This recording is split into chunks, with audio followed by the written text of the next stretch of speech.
Hello and welcome back to Football Manager 2020 with Sampdoria, the champions of Italy. Last season, if you missed it, we were crowned champions of Serie A for the first time since 1991, something along those lines. So this season, which will be the final season in charge of Sampdoria, unless it gets really exciting, I'm not quite sure. But yeah, basically this is the fifth season. What we need to do this season is, number one, retain our title. That has to be the main goal. And number two, have a decent run in Europe. Ideally, we want to win the Champions League. It's not going to happen. But we want to get as far through the Champions League as possible. Maybe we can even win the Europa League. Anyway, episode 1 of a new season means lots and lots of transfer business to talk about. First up, let's talk about the players who have left the club then. Lorenzo Tonelli and Luka Modric both retiring. Modric, however, is an under-18s coach for us. He's rubbish, but he's an under-18s coach for us. So yes, Luka has retired, which is kind of disappointing because he had one very, very good season with us, getting an average rating of a 7.20 after 28 appearances. He came to Italy and won Serie A in one season. If that's not the sign of a world-class footballer, I do not know what is. A few other names as well to leave the club. Luka Zidane, really the big one there, leaving on a free transfer, finding his feet at Liverpool. He's gone on a free transfer and now he's worth £23 million at Liverpool. I mean, he's never going to play. He's played already. He's played twice for Liverpool. What's going on with this game? Anyway, more players have left the club. First up, Dodo has left on a free transfer, signing for ALA in Brazil. I assume they are the second division in Brazil, because I've never heard of them and I don't recognise their badge. But yeah, he's gone on a free transfer. A player who I had high hopes for early on in the save has left. Nick Prelec, the Slovenian striker, has gone out on signed for Muru. I was going to say on loan. He's not gone on loan. £115,000 they have spent on him. He wasn't going to be good enough for us, was he? Next up is Lorenzo Louis, the 19-year-old Swiss striker and attacking midfielder, has signed for Atalanta and then immediately gone out on loan to Verona. They've spent £120,000 on him, sent him out on loan. He played once for us, and I think he almost scored. That's about the Lorenzo Louis story. Another youngster to leave is Giancarlo Muratore, 17 years of age, striker, attacking midfielder, winger and all that jazz, signing for Sassuolo for £165,000, potentially rising up to £700,000. We never got to see him play. I don't know whether he's any good, and we'll never get to see him play. Jamie Yaya MP is next up to leave, signing for Anderlecht in his native Belgium. £500,000 for Jamie. He, again, was one of those players that he could have been good. If we didn't progress as quickly as we did, he could have actually made something at Sampdoria. Unfortunately, we kind of outgrew him before he outgrew us. Similar to Roberts Vipes, the Latvian central defender, signing for Salernitana. Again, we outgrew him before he outgrew us. £525,000. Not a bad bit of money for him.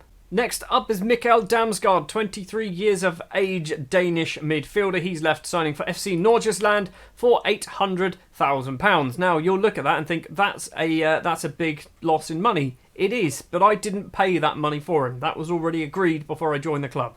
So yeah, Mikael Damsgaard has gone. He wasn't good. Andre Anderson is next up. We signed him, I think, in January for £900,000. We've sold him for £1.7 million to Cittadella. He wasn't as good as we were hoping. Cake Rocha is next up, signing now for Salernitana. Another player who we really could have got something out of, but we outgrew him, didn't we? £2.2 million for Rocha. I think they've got a decent sign in there.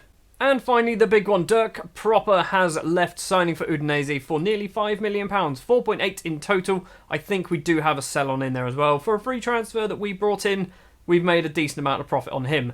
Let's go talk about some new signings. There's a few. Most of them are actually frees. In no particular order, first up is Swiss striker Cedric Itten, signed from St Gallen, the same team where Sturgeon came from. Itten, I kind of brought in as like a squad player, basically. We needed a bit of depth. He is literally called squad player. So yeah, he's not going to play a huge amount of money. He has come in, as I mentioned, free transfer. Not played a game for us just yet. He will probably play like 7 off the bench all season. Another striker that we brought in on a free transfer is Emin Gouiri, a player who I had on my Newcastle save. He has come in for free. Leon released him. We picked him up and then realised we don't really need him because we bought some other strikers. He's then gone out on loan to RC Lens for the end of the season. He's good, isn't he? He's obviously very good. Still only 23 years of age. If you've played this game long enough, you know Guiri turns into a very, very, very good striker. So I'm glad that we've got him in the club. We're just not going to play him. Claudio Gomez is next up. The French defensive midfielder signed from Manchester City. Again, free transfer. 3-star current ability, 3.5-star potential. He was originally the Luka Modric replacement. That's the plan. He is a natural deep-lying playmaker on defend, So I think he's very good. He is a very good option. He's not our number one, though, at the moment. Tahith Chong is next up. The Manchester United youngster is signed on a free transfer. We've done some really good business over the summer to not pay any money for most of these players. We've done some ridiculously good business. Chong has come in. He's now worth £10 million. He's not a first team player. He's not really a starter for us. He will be getting a reasonable amount of football, but yeah, he's not going to be the first name on the team sheet. 2.5-star current ability, 3.5-star potential. It's all about his physical stats, isn't it? Next up, again, free transfer, is Tobias Gullikson, signed from Parma, I think. Was he Parma? He might not have been Parma. No, he wasn't. He was Inter Milan. Signed from Inter Milan. He spent 2 seasons out on loan at Parma. Central midfielder. He, again, is a deep-lying playmaker. I kind of want him to be the deep-lying playmaker on defend. He is a perfectionist and a wonder kid. If you pay attention to these things, which, to be honest, I don't really pay too much attention to personalities, he is a Football Manager player's dream, isn't he? An absolute dream. 3.5-star current ability, 4.5-star potential. Decent young player, only 20 years of age, can only get better. Marko Grujic is up next, and annoyingly, Serbia isn't part of the EU in my game. I don't know whether they will be anytime soon, but yeah, right now they are not part of the EU, so he counts as a non-EU player, so I've had to loan him out. He's gone to Fiorentina until the end of the season, so at least he's going to be playing some football there. It's kind of annoying, because Grujic was going to be that deep-lying playmaker on defend. That was the plan for Grujic, but we can't do it anymore. We've also brought another player who I mentioned a couple of episodes ago, and he can actually play for us. It is Jude Bellingham, now 20 years of age, signed from Birmingham on a free transfer. Obviously, in real life, I think he's just about to confirm a deal to Borussia Dortmund, or already has confirmed a deal to Borussia Dortmund. But yeah, he has stayed with Birmingham for however many seasons. We've picked him up on a free transfer, 3.5-star current ability, 4.5-star potential. He will be our Mazzala. In the middle of the pitch, he will be playing that Mazzala role, which I think he's very good at, but he's also versatile enough to play as a winger, even as a striker if we really need him. Well, that brings together the free transfer part of our transfer window. There's 4 more players to talk about. Nicolas Flores is next up, 19 years old, Argentine central defender, who is obviously non-EU. He has gone out on loan to Espanyol. He has cost £7 million. It's a lot of money for a player who we're not going to play, but I think he's going to be very good, which is why I've done it. And then I've realised that we're not going to be playing this save much longer than Season 5. Also, personality perfectionist. We've got a few of them now. So because of the work permit issues with Grujic, we have gone and signed ourselves a deep line playmaker on defend, who is called Andrea Gihon, signed from Sassuolo. He has cost a lot of money, £16 million, but I think he is very, very good. He's a player, I have never heard of this man at all, but I think he is very, very good. He's going to be playing a lot of football for us. 3.5-star current ability, 4-star potential. He is obviously not Luka Modric, but I don't think he's going to be too far away from what we were getting from Luka Modric. Next up is a very cheap player, João Resenda, signed from Benfica, £2.5 million. I don't know why he was so cheap. He was literally transfer listed at £2.5 million. 3.5-star potential current ability, 5-star potential. He is again a wonder kid, fairly determined personality. He is probably going to be our number 1 striker for the season, which might come as a bit of a surprise to you. But yeah, João Resenda is in. £2.5 million is an absolute bargain for him. And finally, to try and give Nicola Muru some competition, because he hasn't had any since we've started the game, really, Alessandro Tripadelli? Sure, we'll go for Tripadelli. 24 years of age, Italian left-back, complete wing-back. I love a complete wing-back. He has signed for £9 million, also from Sassuolo. He's good. He's not as good as I would have hoped, but he's still very good. I think Tripadelli's probably going to be our number 1 left-back come the end of the season. He's only been in the club for a couple of days, so he needs to kind of be eased in a little bit. Obviously, as it is a transfer window, lots and lots of loan deals have also happened. I haven't mentioned all of these as well. There's a few players here which, to be fair, doesn't matter that we've sold them. You never knew they even existed in the first place. But yeah, quite a few players going on loan. Some of the bigger names, as we mentioned, Grujic, Pusai, this guy, he was close to breaking into the first team. I was tempted. He's gone out on loan. Anderson Andre has gone out on loan. The goalkeeper, I got very confused then. It's not Anderson Andre. That's the other guy, isn't it? That's this guy. Yeah, Andre Anderson and Anderson Andrade. That's it. The goalkeeper, him. He's gone out on loan to Bari. Nicholas Flores, as we've mentioned. Guiri, as we've mentioned. Matthias Jakobsen has gone out on loan to Pesaro. Dave Harper to Siena. Stephen Al-Shawari going off to Salernitana. As you can see, there's lots and lots down here. Ronaldo Vieira to Spal. Tried to sell him. Nobody wanted to sign him. Henrique Arujo going on loan to Pro Vercelli. Lots and lots of loan deals taking place. The transfer window is closed. We are already 2 games into the season as well. We currently find ourselves sat top of the table. And we haven't even conceded a goal. We started off with a 2-0 victory against Lazio, Rosenda and Kolev with the goals, and then against Torino a 3-0 victory. Rosenda, Foyth and Marius Wolf with the goals, and then we played Chelsea in a friendly and beat them as well. In fact, we haven't conceded a goal since... When was the last goal we let in? The final day of the season, 27th of May. We're in September. We've not conceded a goal in like 4 months. So then, as we've probably had 15 minutes of just me talking about transfers and stuff, we're just going to have one match in today's episode. Inter Milan are going to be our opponent, so we're picking a difficult one to go for. As I mentioned, we are currently top 2 wins so far. Inter Milan have lost the game. Who have they played? They have played Udinese and Perugia, losing to Perugia if I'm not mistaken. The starting lineup then for the Inter Milan game will be Livakovic in goal, Tripadelli, Sturgiu, Vallejo and Foyth as that back four, Guillon, Bazua and Bellingham in the middle of the pitch with Marius Wolf, Georgi Kolev and Jair Resenda as our strikers. I really like the look of this team. This team is getting real good. We do still have quite a few decent youngsters as well. This is something I forgot to mention. William Leon, who we signed last season, who didn't have a work permit, now has a work permit. So he's going to get some football as well. I think he's going to be amazing once he starts the ball rolling. Once he starts scoring goals, he's going to be amazing. We've also got Ibrahim Magdi, who we sent out on loan to Morscron. He's also really, really good now. He's a wonder kid. Unsporting, but still, he's a wonder kid. I think it's going to be tough for us to retain Serie A. I'm not quite sure how we managed to do it last season, but I'm thinking it's going to be a difficult season. I think we've strengthened. I genuinely think we've strengthened. We're probably going to miss Luka Modric a lot. Clive loses out to Wolf. Jude Bellingham, the Englishman, can run forward with the ball. Number 7 across to Georgi Kolev, the Bulgarian, as a loud vehicle goes past. Firmino's kicked him over. That's going to be a free kick because it's outside the area. Definitely a free kick. If it's a penalty, I'll be happy, but it's not. It's a free kick. Here we go. What's he going to say? It's a free kick. Of course it is. It's always outside the box. Firmino does get booked from that. Fair enough. Are we even going to see the free kick? We are going to see the free kick. Guillon steps up to take it. It's towards the back. And Araton Lucas can run the ball clear as another very loud vehicle drives past my house. I don't know what's going on at the moment. Lucas keeps going down that left-hand side. Jude Bellingham is back there to prevent the Inter Milan attack. Sensi with a free kick for Inter. Livakovic with a great diving save. It's going to be a corner. I think it might have gone wide anyway if Livakovic didn't touch it, but he was just making sure. Sensi steps up on the left-hand side. Right-footed corner towards the back post. Sturgiu, good header clear. Vignato collects it. We're closing him down. If we can nick this away, we can. Guillon can run forward with the ball. The counter-attack is most definitely on. The former Sassuolo man has just been pushed over. How was that not even a booking? It is a booking. Okay. It's not a book. He didn't even get booked for that. That was just a straight-up push.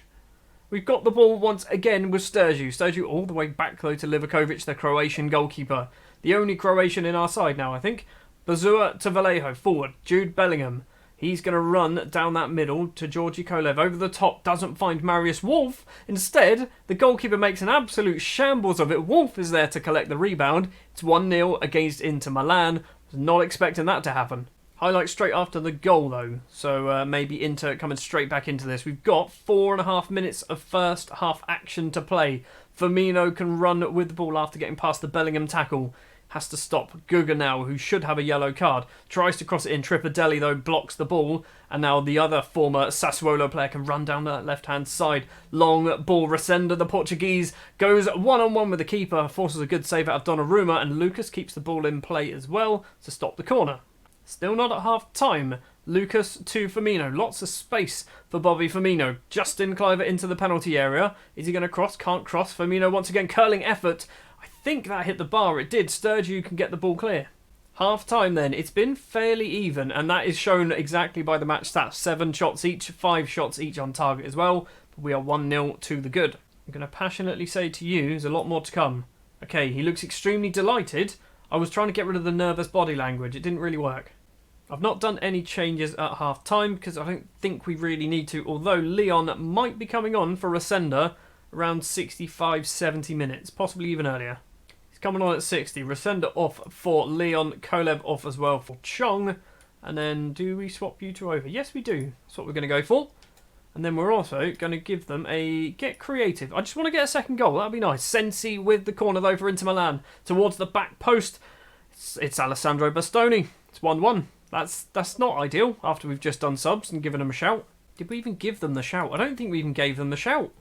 Can we? There we go. Okay, we have given them a shout now. So, 73 minutes on the clock. And Inter Milan, Vignato have the ball.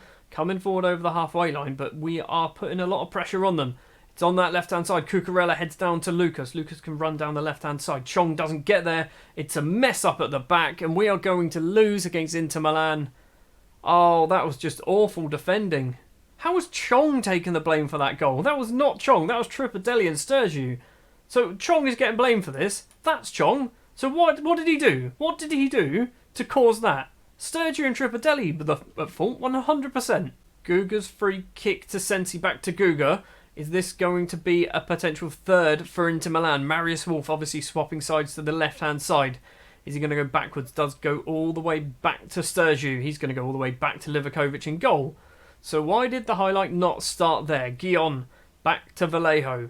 The Spaniard has some options. Over the top finds Chong, who still, for some reason, I don't know why he's taken blame for their winning goal, potentially. Chong's going to run forward. He's gone for a placed shot. Why did he do that? I mean, you can take blame for that terrible decision. Let's give him a show some passion.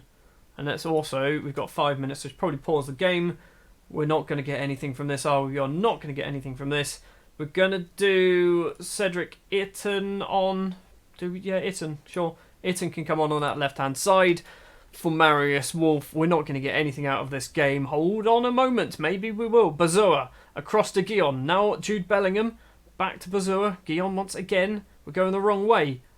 We're still going the wrong way. Bellingham finds Itten. He's gone for a long-range effort, and the Swiss striker's effort just goes wide of the post. That was the chance, wasn't it? That was definitely the chance. It's going to be a 2-1 defeat then against Inter Milan. Not the best of matches. We scored a goal through Marius Wolf, and then a cock-up at the back means that we do drop 3 points. Our first 3 points drop to the season.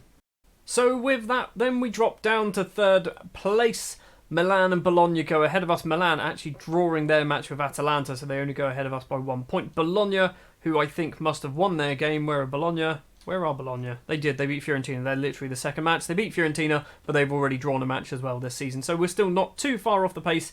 Inter Milan and Lazio joint on 6 points with us. So obviously very early on in the season. Oh, well, that's nice. We've just received £725,000 as part of the Pascal Kopka deal. Have we actually we've made profit on him now?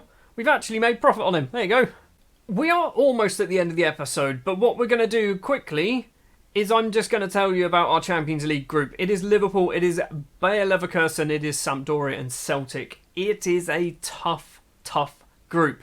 I am going to go forward. I'm going to play the Bayer match off camera, but in this episode, if that makes sense. What I'm going to do is I'm going to show you any goals that take place, just so you kind of get an idea of how well we're going to do in Europe. We are at home, so this is kind of a must-win game for our Champions League group. We need to be beating Bayer, we need to be beating Celtic, and ideally trying to get something against Liverpool, but that's probably going to be the harder one of the three. There's 3 teams, isn't there? So there is our starting lineup then for the Bayer game at the Luigi Ferrarius. Let's do all that again. So it is time then for our first Champions League group stage game. Bayer Leverkusen, if that's how it's pronounced, of the Bundesliga in Germany are our opponents. You can see there on the left-hand side our starting 11. It's pretty much the same as what we played against Inter Milan, bar, I say pretty much, there's 3 changes actually. Muru, Chong and Leon have come in. It is Resenda, whatever his name is, Marius Wolf and Tripadelli. Those guys, those are the 3 that have dropped out of the side. They're all on the bench though. 19 minutes on the clock and the Ecuadorian William Leon gets his first goal for the club. Chests it down from a long ball from Kolev. 1-on-1 with the keeper, slots it into the opposite corner. We're 1-0 up. And at half-time then, it is 1-0. William Leon's only goal of the game. The difference Bayer really should have scored. I know that looks like match stats-wise that it's quite one-sided towards Sampdoria. However, Bayer's all 3 shots would have been on target if they weren't blocked. I think that's how it works. They technically weren't on target because we just threw bodies in front of absolutely everything. So we are still just 1-0 in front, and we are lucky to be 1-0 in front. Not a huge amount has happened in the second half of this game at the moment, so we're going to stick with this highlight. This is actually the first highlight of the second half. It's taken 65 minutes to get here. Paulinho with the ball on the left for Bayer. That's a risky tackle from Bazua. Luckily got away with it. Weigl to Thomas Delaney. Weigl once again. I don't know if that's how it's pronounced at all. Mats Hummels.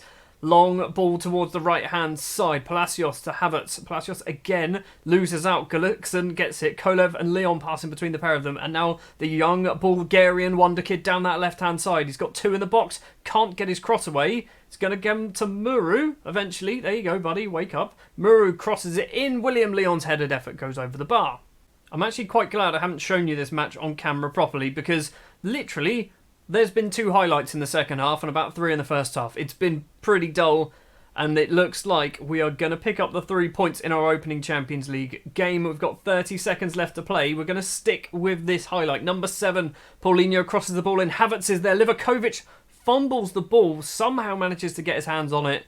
It is going to end 1-0 then. We are 50 seconds over the 93 that we were supposed to get. Come on, referee. There we go. The full-time whistle goes. It's 1-0. We are second in the group because Liverpool, I think, put about 5 or 6 past Celtic. They beat them 5-0. Neves with 2, Odson Eduard with 2, and Fabian as well in the 90th minute. So it means if we go stages, there we go, with Group G down there. Second place in the group, obviously. Liverpool top. We are second. Bayer and Celtic third and fourth. Still a long way to go then in the Champions League group stages. Well, that is going to do it for this episode. Like I said, it's probably a fairly short-ish episode. I'm not quite sure. We've played, obviously, 1 match on camera, losing against Inter Milan, beating Bayer then in the Champions League. What we're going to do next episode, we're going to kick off with probably the Celtic game, I think. We might maybe do Bologna-Celtic. Maybe just do that. Because obviously we're in the Champions League, so we need to kind of keep an eye on what's going on in the Champions League. So yeah, we might do Bologna-Celtic. We might do Celtic and Liverpool. I don't know. Why I should never try and make these decisions before an episode actually starts, because it will inevitably change and we'll come back for Milan-Bayer. I don't know. Thank you very much for watching this episode of Football Manager 2020 with Sampdoria. If you are new here, do remember to hit that subscribe button if you want to see more. Also, please remember to leave a like. Thank you very much for watching. I will see you in the next episode of Football Manager with Sampdoria.